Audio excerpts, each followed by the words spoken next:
তারপরে আল্লাহ ঘোষণা দিয়েছেন ওয়াতিউর রাসূল, আমাকে মানতে কষ্ট হয় তো আমি বন্ধু পাঠায় দিলাম, বন্ধুকে মানলেই হবে। মান আতা আর রাসূল ফাকাদ আতা আল্লাহ, আমার বন্ধুকে মানলেই আমার মানা হয়ে যাবে। আমার বন্ধুর বন্ধু মানি আমার বন্ধু, আমার বন্ধুর গোলাম মানি আমার গোলাম। আমার বন্ধুকে মানো। কিন্তু প্রশ্ন হলো বন্ধুকে মানবো তো মানবো, কয়েক হাজার বৎসর দিতেন বয়স, তাইলে তো মনকে বুঝাইতে পারতাম। বয়সও তো দিলেন 63 বছর। প্রশ্ন তো এখানেও আসে, বয়স তো দিলেন মাত্র 63 বছর, কয়েক হাজার বছর বয়স দিতেন, তাইলেও তো মনকে বুঝাইতে পারতাম। বন্ধুকে দেখতাম, মানতাম, পিছে চলতাম। বয়স তো দিলেন 63 বছর, এর বেশি তো দিলেন না।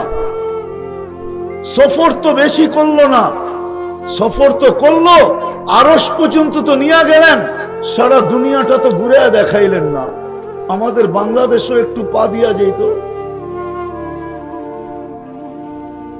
তবুকের আগ পর্যন্ত তো নিয়ে গেলেন না, তবুক পর্যন্ত নিয়ে গেলেন, এর আগে তো নিলেন না। কি বলে ওলামা, সত্য তো? হ্যাঁ, সফর করাইলেন তো আরশ পর্যন্ত, উপরে নিলেন তো আরশ পর্যন্ত নিয়ে গেলেন, নিজের পাশে বসায়া দিলেন, মন মতো দেখলেনও আর দেখাইলেনও। বন্ধুটাও শুনলেন, বন্ধুকে শুনাইলেনও। না জানি কত কোটি বৎসর দুইজন বৈশা কাটায়া দিলেন। সময় থাইমা ছিল দেখে না, আমরা জানি না। সময় যদি চলতে থাকতো তাহলে না জানতাম যে কয় হাজার কোটি বৎসর কেটে গেছে, কয় হাজার কোটি বৎসর কেটে গেছে, কয় হাজার কত কোটি বৎসর কেটে গেছে কে জানে। সময়কে তো থামায়া দিয়েছেন, ঠিক না? না থামায়া দেয় নাই, চলনও ছিল, চলন তো ওলামা কি বলে একমত, থামানো ছিল, ঠিক না? কতদিন পাশে বসায় কথা বলছেন আল্লাহই জানে, কি বলছেন আপনারাই জানেন, ঠিক না? দুই চারটা না আমরা জানি, ঠিক না? হ্যাঁ, মনে উঠলো বলতেছি, উম্মত কেমন উম্মত। বাংলার ওই প্রবাদ বাক্যই মনে হয় সত্য, সবার কপালে সবকিছু শোভা পায় না। আমাদের কপালে মনে হয় উম্মত হওয়া শোভা পায় না। না না, পায় না শোভা। যদি পাইতো তাহলে উম্মত মুহাম্মদুর রাসূলুল্লাহর আদর্শ ছেড়ে অন্য আদর্শে আসক্ত হয়তো হয় কি করে? অন্যের আদর্শে আসক্ত হয়তো হয় কি করে? কেউ তো আমাদের জন্য পানি ঝরায় নাই। মুহাম্মদুর রাসূলুল্লাহ যতদিন ছিলেন এক মুহূর্তের জন্য তো চোখের পানি থামে নাই, এক মুহূর্তের জন্য তো চোখের পানি থামে নাই। বলা যায় না লাউড স্পিকার খোলা আছে, আবার ওলামা কোন দিকে নিয়ে কি লেখা ছেড়া দেয় কে জানে, এই জন্য বলতেও ভয় পাই। নাইলে আম্মা জানের সাথে এক ল্যাপে ঢুকছেন, একটু পরেই বলতেছে ছাড়ো আমাকে, মালি ওয়ালিক মালি ওয়ালাকা ওয়ালাকি আয়েশা, তোমার আমার আর কি, ছাড়ো আমাকে, আকুমু আমামা রব্বি, আমি উম্মতের লেগে আল্লাহর সামনে দাঁড়াবো, ছাড়ো। উম্মত আজকে বুঝতে চায় না, ওই নবীর আদর্শে আশেক না। যুবক, তোমার জন্য চোখের পানি চড়াইতে চড়াইতে গেছে। দুই তিনটা ক্ষেত্র বলি, দেখি কারো দিলে লাগে কিনা। শুধু জীবিত অবস্থায় চোখের পানি ঝরান নাই, দুনিয়ার থেকে যেদিন বিদায় নিতেছেন যেই মুহূর্ত, ওই মুহূর্তে চোখে পানি ছিল। জিবরিল জিজ্ঞাসা করছে কাঁদেন কেন? বলছে এক প্রশ্নের উত্তর এখনো বাকি, চলে তো যাব, অথচ ঘরের জন্য কান্না ছিল না, নয় ফ্যামিলির জন্য কান্না ছিল না, হাসান হুসাইনের জন্য কান্না ছিল না, আলী ফাতেমার জন্য কান্না ছিল না, যে আমি তো চলে যাব, আমার দুই কলিজার টুকরাই তো শহীদ হবে, এটার জন্য চোখে পানি ছিল না। ফাতেমার জন্য চোখে পানি ছিল না। ক্ষুধার্ত ছিল নয় ফ্যামিলি, নিজেও ক্ষুধার্ত ছিলেন। এতটুক দুর্দশা ঘরের ছিল যে বাতি জ্বালানোর মতো তেল ছিল না। আম্মাজান কসম খায়া বলতেছেন আয়েশা রাদিয়াল্লাহু তাআলা আনহা, যদি তেল থাকতো তাহলে খিদা নিবারণের জন্য পান করে নিতাম, পান। ওই সময় চোখে পানি, কুরবান যাও জিবরিলের উপর। জিবরিল জিজ্ঞাসা না করলে কোনোদিন পাইতাম না। জিবরিল জিজ্ঞাসা করছে এখনো কাঁদেন? বলছে ফামান লিবাদি লি উম্মতি, আমার পরে আমার উম্মতকে কে দেখা রাখবে, কে গুছায় রাখবে, কে পাহারা দিয়ে রাখবে, কে বুকে জড়ায় রাখবে। আল্লাহ দায়িত্ব নিছেন, লা আতরুকু উম্মাতাকা ফারদা, আপনার উম্মতকে আমি একা ছাড়বো না, আমি দেখা রাখবো, আমি রেখা রাখবো। রাগ হয়েন না আমার কথায়। 100% উম্মত 99% বিজাতির প্রেমে আসক্ত, কালচারে আসক্ত। একজনও এখানে বলতে পারবে না জীবনে যতবার চুল কাটছে যে একবার আমি সেলুনে যেয়ে বলছি আজকের চুলটা কমসে কম আমার নবীর আদর্শ মতো কেটে দাও, যেন কিয়ামতের দিন আমার নবীর সাথে যখন দেখা হবে, সুপারিশের জন্য যখন আমি যাব, তখন যেন একটা হাত পাতার সুযোগ হয়, ওইখানে যে একটা হাতও পাততে পারি, যে কিছু তো করতে পারি না, জীবনে একবার আপনার আদর্শে চুল কাটছি, আমাকে কি দিবেন দেন না। এই শব্দ বলে তো চুল কাটি না। সেলুনে যে বলছি ছোট কইরা কাটা দাও, সেলুনে যে বলছি বড় কইরা কাটা দাও, এই শব্দটা তো বলি নাই। বাংলাদেশের কোন সেলুনে ছবি তো চুলের কাটিং তো আছে, কাটিং এর ছবি আছে। আমার বিশ্বাস 80-90 ভাগ মুসলমানের দেশে কোন সেলুনে নাই যে এই চুল কাটার স্টাইলটা নবীর স্টাইল। আজ পর্যন্ত তো চিৎকার দিতে দিতে পাইলাম না যে কোন বোন, কোন মেয়ে আমার বাসর রাতের শ্বাসটা ফাতেমার সাজে সাজছে। কিয়ামতের দিন তো ফাতেমার হাতে জান্ডা থাকবে মা বোনদের। সেও তো যে ছুটা দাঁড়াইতে পারতো জান্ডার নিচে। যদি ফাতেমা জিজ্ঞাসা করতো তুই কেন আসলি, বলে কিছু তো নাই বটে, কিন্তু বিয়ের বাসর রাতের শ্বাসটা আপনার মতো ছিল, এই জন্য জান্ডার নিচে চলে আসছি, দূরে সরাইয়া দিয়েন না। এই কথার বলাটা সুযোগ তো হইতো। আজকে নবীর প্রেমে আমরা আসক্ত না। যা কথা লম্বা হয়ে যেতেছে, 63 বছর বয়স দিছেন, দুনিয়ার থেকে চলে গেছে, কিন্তু কিয়ামতের সকাল পর্যন্ত মানুষ তো থাকবে। এই মানুষ নামের মেশিনটা কোন ধারায় পরিচালিত হবে, কিভাবে পরিচালিত হলে এই দুনিয়ার জীবনটা সুখের হবে, সুখের। রব্বে কাবার কসম, আমি হাদিস দিতে পারি আপনাদেরকে। আল্লাহ অঙ্গীকার করতেছে, অঙ্গীকার, তোমরা যদি জীবন দ্বারা ঠিক রাখো, আমার বন্ধুর দ্বারায় যদি তোমরা তোমাদের জীবন দ্বারাকে ঠিক রাখো, কোনদিন তোমাদেরকে আমি দিনে বৃষ্টি দেখাবো না। আমি হাদিস দিতে পারি আপনাদেরকে, কোনদিন দিনে তোমাদেরকে বৃষ্টি দেখাবো না। কেননা দিনে বৃষ্টিতে তোমাদের কর্মে ব্যাঘাত হবে। তোমাদের প্রয়োজনীয় বৃষ্টি আমরা রাত্রে বর্ষাবো, রাত্রে, যাতে ঘুমটা আরামের হয়, জমিনের প্রয়োজন মেটে। দিনের বেলা আমরা তোমাদেরকে বৃষ্টি দেখাবো না। দিনের বেলা তোমাদেরকে কোনোদিন আকাশের গর্জন শোনাবো না। আকাশের গর্জন শোনাবো রাত্রে, ঘুমের ঘরে চলে যাবে গর্জন। দিনের বেলা তোমাদেরকে আমরা বিদ্যুৎ চমকাইতে দেখাবো না। আল্লাহ ওয়াদা।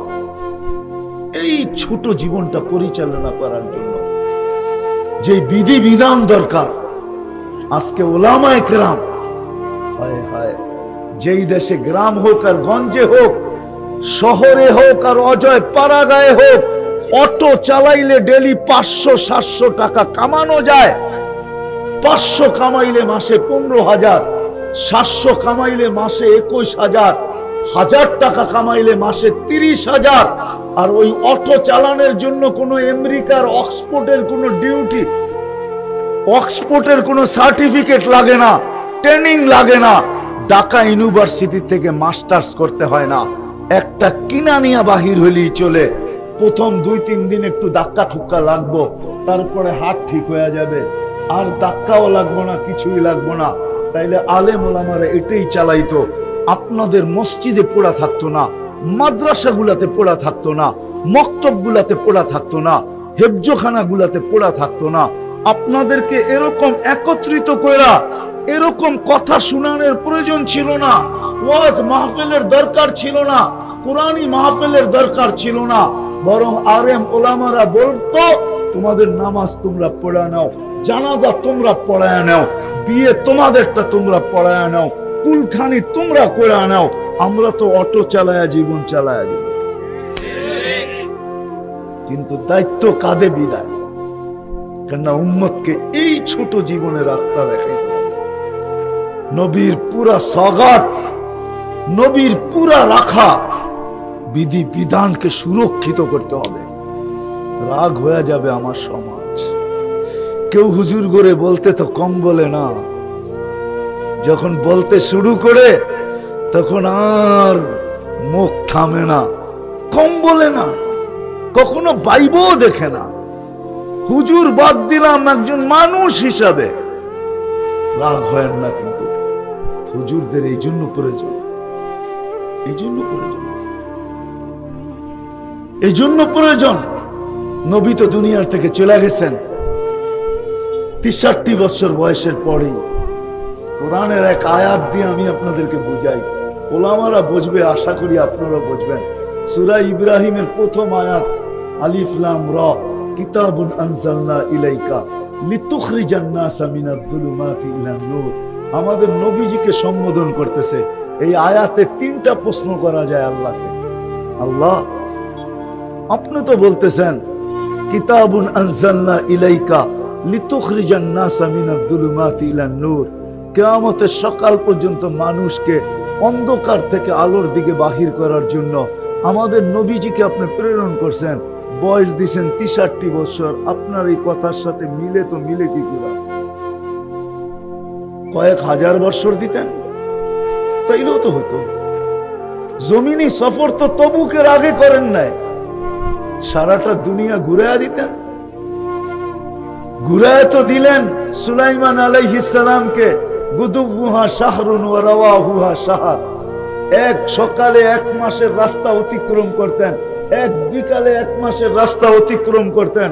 আমাদের নবীজিকে এরকম একটা তখ্ত দিয়া দিতেন, সারা দুনিয়াটা কতক্ষণ পর পর ঘুরা ঘুরা দেখতো। তাও তো দিলেন না।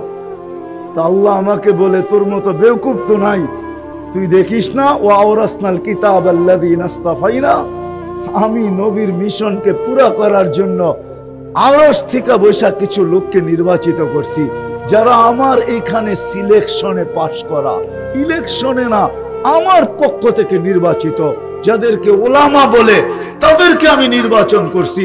এরা নবীর আদর্শকে কিয়ামতের সকাল পর্যন্ত স্টিম রুলারও যদি সিনার উপর দিয়া যায় তারপরও ধরে রাখবে, জান দিয়া হইলেও ধরে রাখবে, উম্মতের কাছ পর্যন্ত পৌঁছাবে। এই জন্য ওলামাদের প্রয়োজন। আজকে না মানার কারণে, নবীর আদর্শ না মানার কারণে এমন উন্নত হয়েছি, হায় হায় বাই বাইকে কাঠগোড়ায় দাঁড় করায় হাতে তালি বাজাইতে থাকে। বাই বাইকে কাঠগোড়ায় দাঁড় করায়, অথচ 1 কাঠা জমিন, 1 হাত জমিন, 1 বিঘা জমিন, সামান্য একটু জমিন। ওলামায়ে কেরামের প্রয়োজন এই জন্য, ওই আল্লাহর রাসূলের বিধানকে কিয়ামতের সকাল পর্যন্ত টিকায় রাখার জন্য। রব্বে কাবার কসম, আমি তো বলি আজকে তো উন্নতি হয়েছে বটে আমাদের, কিন্তু অবক্ষয় যে কোন দিক দিয়ে হয়েছে এটা কোনোদিন ভাইবা দেখি নাই। অথচ আবাবিল এখনো আকাশে ওড়ে, এখনো আবাবিল আকাশে ওড়ে না, ওড়ে না? দেখছেন আবাবিল? দেখেন তো নাই, চড়াই পাখির অর্ধেক, শুধু ডানাটা লম্বা। হজে যদি যায় থাকেন তাহলে দেখতে পারেন, বাইতুল্লাহতে রাত্রে একটা ছোট পাখি বাইতুল্লাহর চতুর্দিকে চক্কর দিতে থাকে, ওইটাই আবাবিল। ওইটাই কি আবাবিলকে কি এই জন্য তৈরি করছেন আকাশে ঘুরে বেড়াবে? আবাবিলকে তো তৈরি করছেন আল্লাহ হাতিওয়ালাদেরকে পাউডার বানানোর জন্য। যে হাতি নিয়ে আসবে ওকে পাউডার বানাবে, এই জন্য আবাবিল তৈরি। মশা তো এই জন্য তৈরি হয় নাই যে আমাদেরকে কাটতে থাকবে। মশা তো তৈরি করছিলেন যখনই কোনো নমরুদ আসবে তো ওকে ধুলিস্বাত মাটিতে মিশানোর জন্য মশা তৈরি করছেন আল্লাহ। নমরুদি বাহিনীকে আল্লাহ মশা দিয়ে ধুলিস্বাত করছেন। চিৎকারের ফেরেশতা কি এই জন্য যে ও নাকে তেল দিয়ে ঘুমাবে? আমি তো ঘুরা বলতেছি, কিতাব পড়া না, কিতাব তো হুজুরদের কাছে আছে, আমার কাছে চোখে দেখা আছে। কওমে সালেহকে ধ্বংস করছেন চিৎকারের ফেরেশতা। আমি তো কওমে সালেহ যেখানে ছিল ওই বসতি আমি চোখে দেখা আসছি, ওইখানে তো আমি ঘুরে আসছি। ওই ঘরগুলো এখনো রাখা আছে। ইয়ান হাইতুনা মিনাল জিবালি বুয়ুতা, পাহাড় খচিত করে ঘর বানাইতো, ওগুলো রাখা আছে। চিৎকারের ফেরেশতা কি এই জন্য যে ও নাকে তেল দিয়ে ঘুমাবে? কওমে সালেহর চেয়ে টেকনোলজি সমৃদ্ধ জাতি ছিল না। আল্লাহ এর জন্য তৈরি করছেন। বাতাসের ফেরেশতাকে এই জন্য তৈরি করছেন যে নাকে তেল দিয়ে ঘুমাবে। বাতাসের ফেরেশতা বানাইছেন যেই বলবে সুপার পাওয়ার মান আসাদ্দু মিন্না কুওয়া, ওকে মাটির সাথে ধূলিসাৎ করার জন্য আল্লাহ বাতাসের ফেরেশতাকে তৈরি করছেন। কওমে আদ তৈরি করছেন, ধ্বংস করছেন বাতাস দিয়া। পানি এই জন্য বানাইছেন যে বাংলাদেশে বৎসরে 10 বার আসবে আর আমাদেরকে ডুবাইয়া রেখে চলে যাবে। পানি এই জন্য তৈরি করেন না আল্লাহ। আল্লাহ তো পানিকে তৈরি করছেন এই জন্য তৈরি করছেন পানিকে। যারা এগ্রিকালচারে সারা দুনিয়াতে চ্যালেঞ্জ করছিল, এগ্রিকালচার কওমে সাবা, আমাকে তো বুঝাইতে হবে না, আমি 4 বার গেছি ওইখানে, 4 বার টানা। আমি চিনি বিলকিসের সিংহাসনের খুঁটি কয়টা আমি জানি, আমি চোখে 4 বার দেখছি। ওই সিংহাসন কত বড় ছিল ওইটাও আমি জানি, খুঁটি দেখলে বোঝা যায় সিংহাসন কত বড় ছিল। ওই ঘরগুলো এখনো রাখা আছে, আমার সাথে চলেন, আমি নিয়ে যাবো আপনাকে। মারে ইয়ামানের আমি 4 বার গেছি, 4 বার। আল্লাহ আমাকে নিয়ে গেছেন 4 বার। এখনো মন চায়, গুড়াটাই যেন নেশা হয়ে গেছে, খালি মনে চায় গুড়ি। হ্যাঁ, এটাই দেখতে ভালো লাগে এখন। এই জন্য বানাইছেন আল্লাহ পানি, এই জন্য বানাইছেন। বিলকিস যখন কওমে সাবা যখন এগ্রিকালচার নিয়ে চিৎকার দিছিল, বালদাতুন তাইয়্যিবাতুন রব্বুন গফুর জান্নাতানি আন ইয়ামিন ওয়া জান্নাতানি আন শিমাল, পানি বানাইছিলেন ওদেরকে মাটির সাথে মিশানোর জন্য, আমাদেরকে ডুবানোর জন্য। আজকে শুধু হক্কানি আলেম আর আল্লাহ ওয়ালাদের পিছে না চলার কারণে, মুসলমান নবীর আদর্শের পিছে না চলার কারণে, নবীর ইশক দিলে জাগা না দেওয়ার কারণে। কিন্তু শেষ কথাটা বলে শেষ করতেছি, উম্মতে মুহাম্মাদি যতই ওদের সাজে সাজেন আর ওদের ভালোবাসার যতই মালা চড়ান না কেন, রব্বে কাবার কসম, ওরা কেউ কোনোদিন আপনাকে নিজের মনে করবে না, কোনোদিন পিঠ দিবে তো বুক দিবে না।